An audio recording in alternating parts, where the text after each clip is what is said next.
Gloire à Dieu. Que la gloire soit donnée à notre Seigneur Jésus-Christ de Nazareth. Je bénis le nom du Seigneur pour tous ses bienfaits. Je bénis le nom du Seigneur pour sa grâce et sa miséricorde que nous accorde toujours de partager l'évangile avec vous. C'est une grâce pour moi d'être au milieu de vous. C'est une grâce pour moi d'être choisi de la part de Dieu pour prêcher l'évangile. C'est une grâce pour moi d'être choisi comme ministre de l'évangile, établi à prêcher l'évangile. Gloire à Dieu. Je vous salue tous dans le nom précieux de Christ Jésus. Vous tous qui écoutent et qui obéissent, que Dieu vous fortifie. Que Dieu vous encombre de sa grâce et sa puissance. Alors, nous venons ce soir pour qu'on découvre le Créateur. Gloire à Dieu.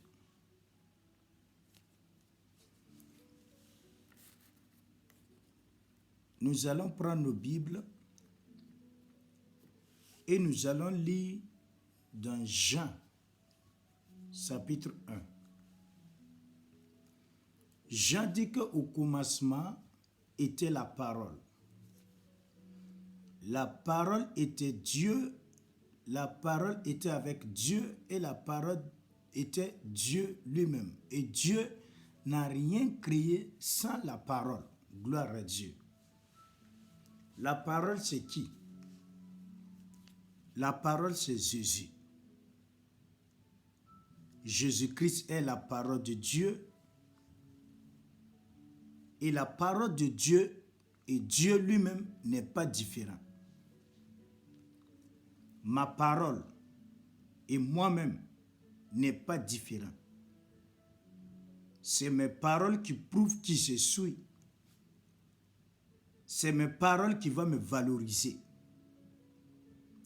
C'est mes paroles qui vont m'élever. C'est mes paroles qui peuvent me chuter. C'est mes paroles qui peuvent me faire mourir. C'est mes paroles qui peuvent me donner aussi la vie et longue vie. Gloire à Dieu. Donc, Jésus-Christ était la parole de Dieu. Ça veut dire que c'est avec Jésus, c'est Jésus qui nous a prouvé qui Dieu est. Ça veut dire Jésus-Christ est la parole de Dieu. Gloire à Dieu. Donc, c'est avec Jésus que nous avons découvert qui est Dieu.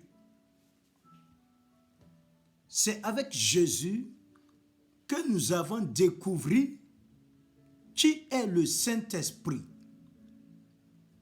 C'est avec Jésus que nous avons compris l'amour de Dieu.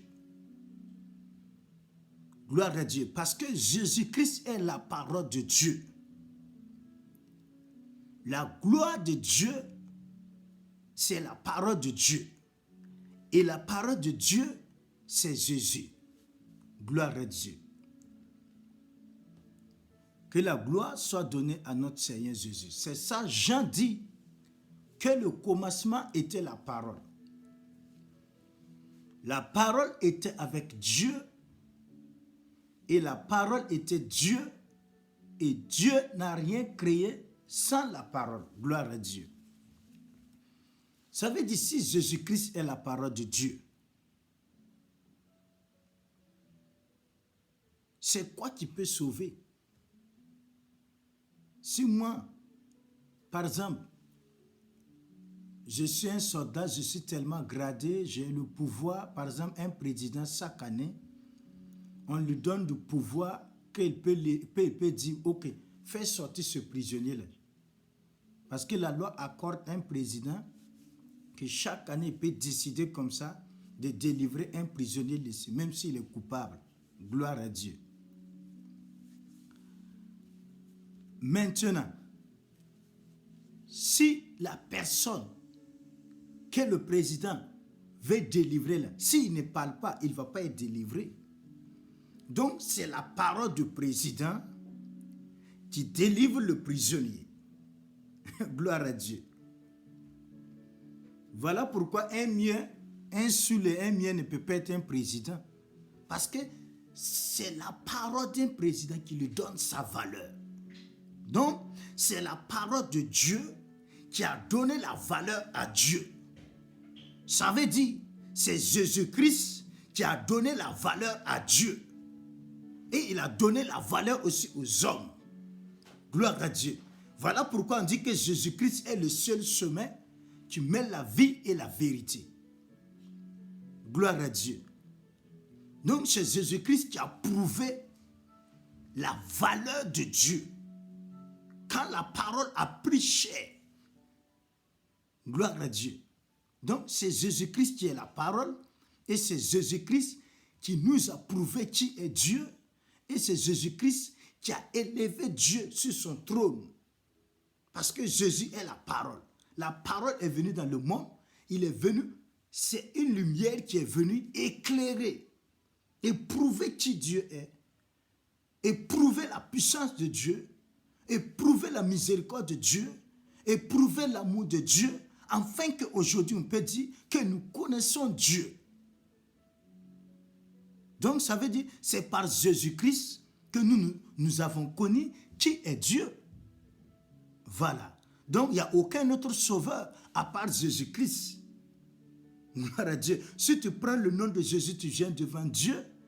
Ça veut dire que tu prends mes paroles que j'ai dit même, tu viens devant moi. Je ne peux pas être contraire à ma parole. Gloire à Dieu. Donc, il faut que je fasse comme ce que ma parole dit. Donc, Jésus-Christ est venu nous prouver qu'est-ce que Dieu veut faire pour nous.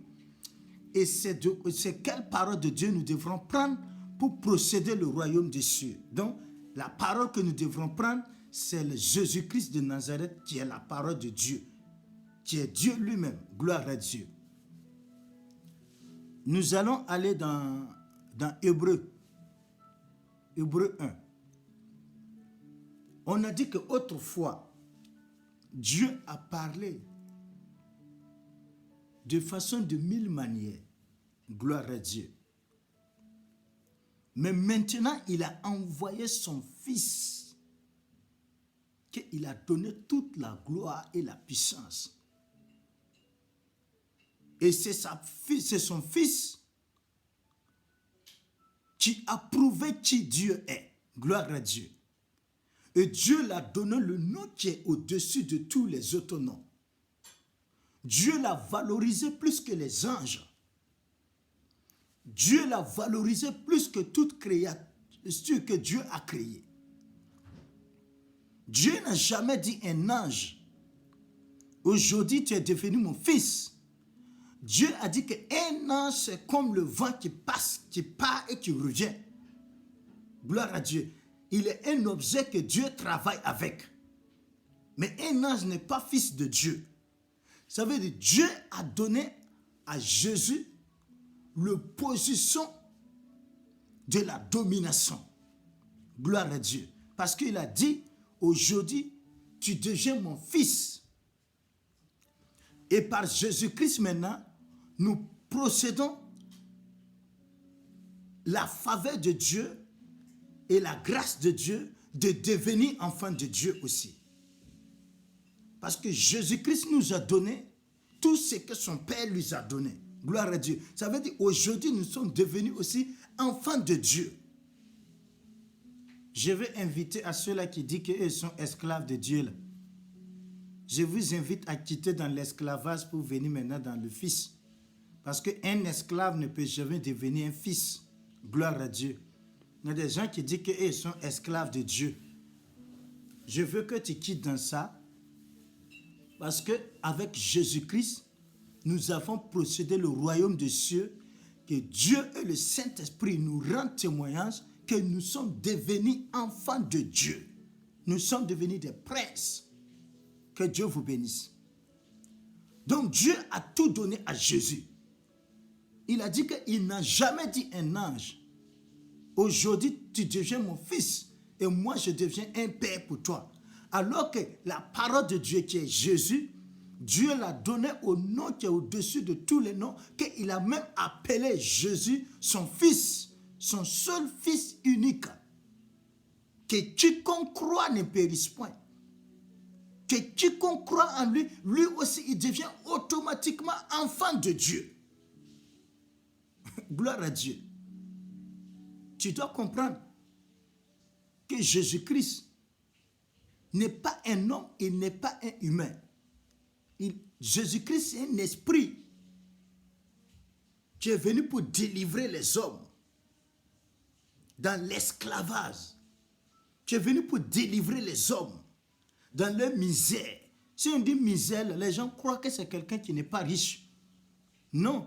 Si on dit un pauvre c'est quelqu'un qui n'a pas Jésus. Il est pauvre. Parce qu'il souffre dans son âme. Il n'a pas la parole de vie. Son âme crie. Et son âme pleure. Et son âme est triste. Quelqu'un qui n'a pas Jésus, c'est lui qui est pauvre. Quelqu'un qui a Jésus, il a tout pleinement en Jésus-Christ. Mon ami, il faut te réjouir. Parce que tu as Jésus. Jésus en toi te fait devenir enfant de Dieu. Dieu très haut. Je me réjouis parce que je connais Jésus. Si je regarde, même si tous mes besoins, je n'ai pas été satisfait, j'ai déjà été satisfait avec une seule chose, Jésus-Christ de Nazareth. Il m'a tout donné de ce que son Père l'a donné. Jésus n'a pas été un hypocrite. Son Père lui donne la domination. Son Père lui donne le premier-né. Son Père lui donne beaucoup de pouvoir, beaucoup de lumière, beaucoup de quoi. Et puis il veut garder ça seul. Non, Jésus n'a pas été comme ça avec nous. Jésus a dit, je vous ai tout dit de ce que mon Père m'a dit. Et je vous ai tout donné de ce que mon Père m'a donné. Ça veut dire, Dieu a donné la domination à Jésus. Et Jésus a pris la domination donnée à ses enfants. Gloire à Dieu. Ça veut dire, avec Jésus, nous possédons beaucoup de choses, beaucoup de biens. Avec Jésus, nous possédons le royaume des cieux, la puissance de Dieu, devenir enfant de Dieu. Les gens sont à notre service, les séraphins sont à notre service, les chérubins sont à notre service, les 24 autres vivants, ils sont dans notre service. Nous sommes devenus plus importants que les anges. Nous sommes devenus importants plus que le vent. Nous sommes devenus importants plus que la créature de Dieu. Non seulement le créature qui est dans le monde, et non seulement les créatures qui sont aux cieux. Parce que Dieu a calculé les gens comme le vent qui passe. Gloire à Dieu. Parce que le vent est au service des hommes. Puisque les hommes respirent. Gloire à Dieu. Donc, les gens sont au service des hommes. Si tu as des problèmes, Dieu envoie les légions des gens de venir combattre et puis t'arracher dans les problèmes. Les gens servent quoi? Ils servent à garder les enfants de Dieu. C'est eux qui sont les garde-corps des enfants de Dieu. C'est eux qui te protègent. Tu as besoin de quoi pour te protéger encore? Hein? Les légions des gens te suivent partout et qui te protègent. Il faut regarder Jésus. Jésus nous a transmis tout de ce que son Père l'a donné. On a dit que Dieu a mis Jésus au-dessus de tous les autres noms. Voilà pourquoi on dit Abraham est le père de la foi. Abraham aussi a vu Jésus. Regardez, dans Genèse 14, à partir du verset 18 à 20, Abraham a vu Melchisedec. Melchisedec qui veut dire le roi de paix. Melchisedec qui veut dire quelqu'un qui n'a pas père, qui n'a pas mère. Melchisedec veut dire quelqu'un qui vit pour toujours. Gloire à Dieu. Alors que Jésus s'appelle Melchisedec. Parce que le nom de Jésus aussi est le roi de paix. Gloire à Dieu. Voilà pourquoi si vous regardez dans Hébreux, chapitre 7, vous voyez que Paul parle là-bas qu'aucun prêtre, Dieu l'a fait comme Melchisedec. Si ce n'est pas Jésus qui est venu comme Melchisedec. Parce que Melchisedec aussi vit pour toujours. On l'appelle le roi des rois, le roi de paix et le roi de Salem. Alors que ça, c'est le nom de Jésus. Donc, Dieu s'est révélé à Abraham. Voilà, on dit, Abraham est le père de la foi. Vous voyez, il a eu la grâce à rencontrer le roi de paix. Voilà pourquoi Abraham a été le père de ce monde. Gloire à Dieu. Père de multitude de personnes. Quand il a procédé, sa promesse avec Melchisedec qui était Jésus. Gloire à Dieu.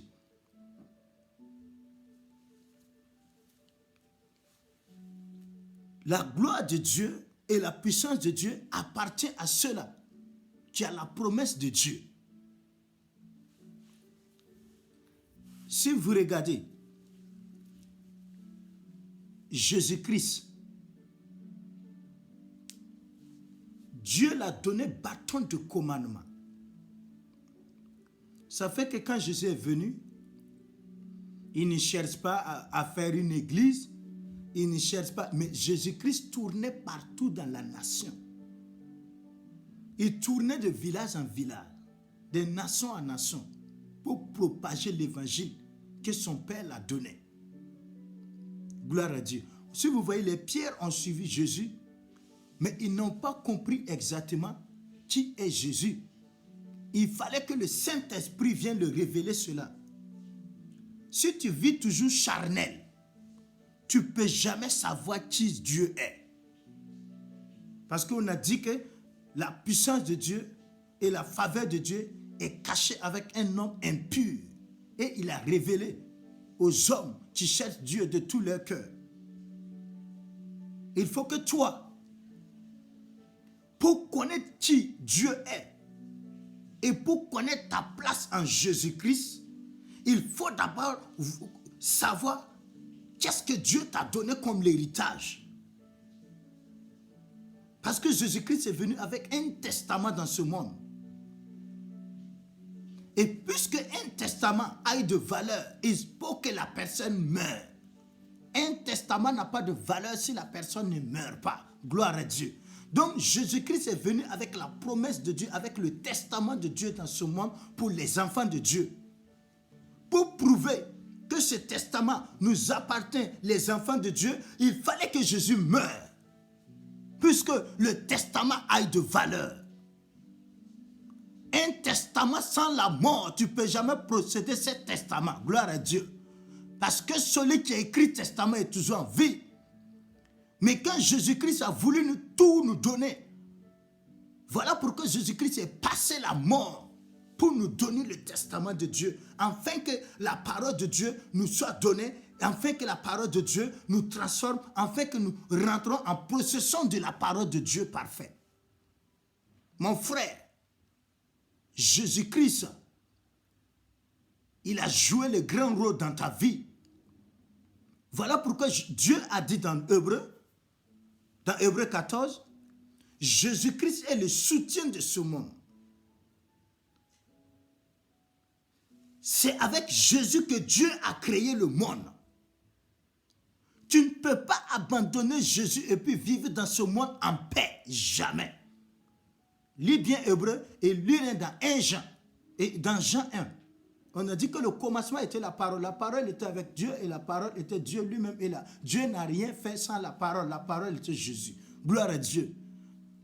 Dans Hébreux 1, tu lis tout le passage, tu vas voir. On a dit que Dieu a créé le monde avec Jésus. Et le soutien de ce monde, c'est Jésus. Gloire à Dieu. Que la gloire soit donnée à notre Seigneur Jésus. Dieu a créé le monde avec Jésus et Jésus-Christ est le soutien de ce monde. Ça veut dire Jésus-Christ est le sauveur de ce monde. Reconnais le rôle que Jésus-Christ est venu jouer dans ta vie. Jésus-Christ est venu te donner un testament. Voilà pourquoi il est mort. Et il est ressuscité et il est parti. Maintenant, le testament est à toi. Toutes les promesses que Dieu a données à Jésus, toute la force que Dieu a donnée à Jésus, Jésus-Christ a pris ça et nous a transmis par son testament. Voilà pourquoi on dit Nouveau Testament. Le testament n'a pas de valeur si la personne ne meurt pas. Gloire à Dieu. Jésus-Christ est passé par la mort, puisque ce testament, que tu procèdes ce testament maintenant, que tu rentres à sa procession. Mon ami, moi j'ai déjà pris le testament. Il faut que tu rentres à la procession de ce testament-là. Tu dois guérir les malades. Ça, c'est ton droit. Parce que dans le testament, il nous a promis la puissance de la résurrection, la puissance de guérir des malades, la puissance de chasser des démons, la puissance de voir des visions, la puissance de savoir des choses à venir, la puissance d'arrêter les œuvres de démoniaques, la puissance de transformer tout à nos faveurs, la puissance de rester sans crainte, la puissance de dominer ce monde, la puissance de marcher dans les ténèbres et de faire fuir les ténèbres. Gloire à Dieu. Est-ce que tu as déjà vu la lumière qui a peur du ténèbre? Gloire à Dieu. Il n'a pas peur de l'obscurité. Là où il y a la lumière, l'obscurité fuit. Gloire à Dieu.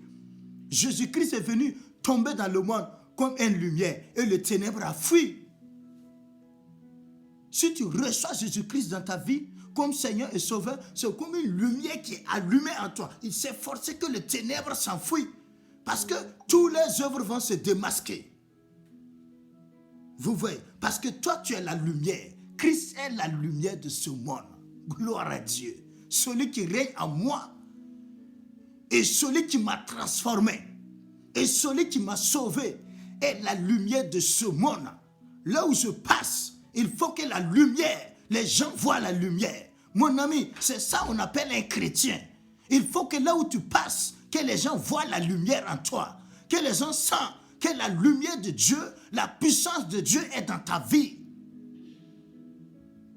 Jésus-Christ ne peut pas être en toi. Et puis il y a l'obscurité encore en toi. Non, jamais. Jésus-Christ est la lumière de ce monde. Donc si tu reçois Jésus, toi-même tu deviens la lumière de ce monde. Si tu passes à quelque part, là où il y a l'obscurité, il faut que la lumière vienne parce que lumière, le Fils de Dieu passe ici qui est la lumière. Gloire à Dieu. Démasque les œuvres du diable. Tu es fils de Dieu. Tu as hérité cela avec Jésus. Que Dieu vous bénisse, que Dieu vous fortifie.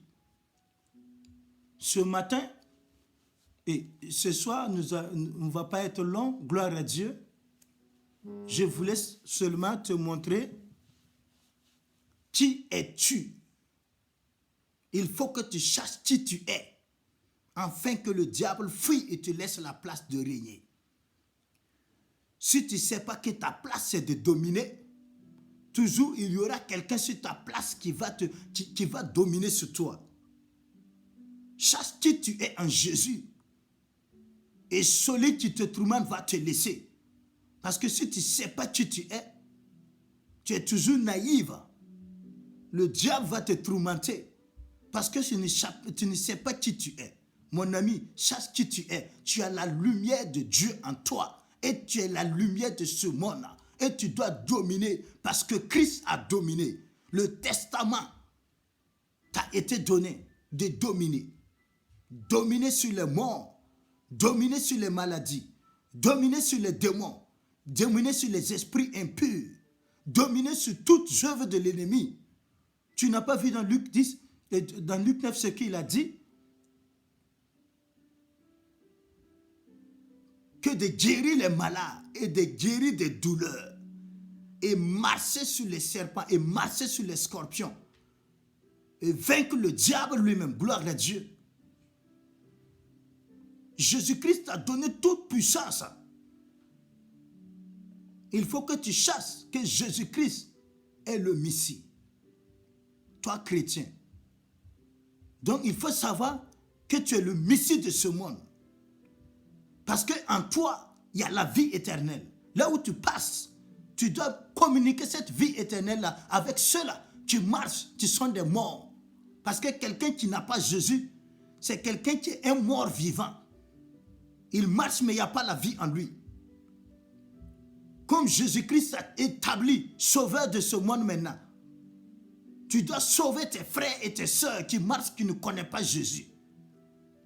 Vous voyez, en Jésus-Christ, nous sommes devenus autrement que qui nous étions dans le temps passé. Que Dieu vous bénisse, mes frères.